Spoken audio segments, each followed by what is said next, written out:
Nailea, una joven aventurera, había escuchado muchas historias sobre los lobos del bosque, criaturas salvajes, misteriosas, pero también llenas de nobleza. Una tarde, mientras caminaba por un sendero oculto, escuchó un suave crujido a sus espaldas. Al voltear, se encontró con unos ojos penetrantes, pero no llenos de amenaza. Al menos, no al principio. El lobo la observaba de cerca. Sus movimientos eran calculados. Y aunque Nailea sintió una extraña tensión en el aire, decidió confiar. Lentamente, se acercó a él. «No me harás daño, ¿verdad?», preguntó en un susurro.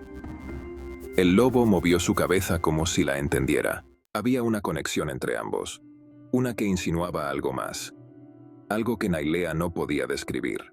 Pero entonces, algo cambió. El lobo comenzó a rodearla, acercándose más y más. Sus intenciones parecían cada vez más difíciles de leer. Cada paso, cada mirada, hacían que el corazón de Nailea latiera más fuerte. En ese momento, ella creyó que estaba al borde de descubrir algo muy íntimo entre ambos, como si las barreras entre lo salvaje y lo humano estuvieran a punto de desvanecerse.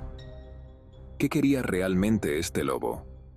De pronto, cuando la tensión parecía llegar a su punto máximo, el lobo retrocedió bruscamente y se dirigió hacia el árbol más cercano. Nailea lo siguió con la mirada, sorprendida. Fue entonces cuando lo vio. El verdadero objetivo del lobo no era ella, sino la trampa que unos cazadores furtivos habían dejado oculta. El lobo, astuto, había jugado su parte para guiarla hasta el peligro.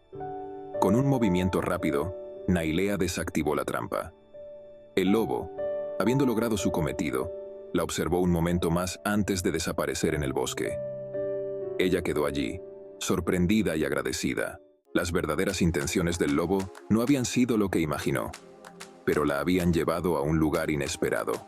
La confianza en la naturaleza misma. En la vida, a veces confiamos en aquello que parece tener segundas intenciones. Pero si miramos más allá de la superficie, descubrimos que las verdaderas lecciones pueden estar escondidas en lo inesperado. ¿Alguna vez has seguido tu instinto solo para descubrir algo diferente al final? Déjame tus comentarios y adivina qué crees que pasará la próxima vez que Nailea se cruce con un lobo. No olvides suscribirte a las Crónicas del Globo y dejar un me gusta. Hasta la próxima.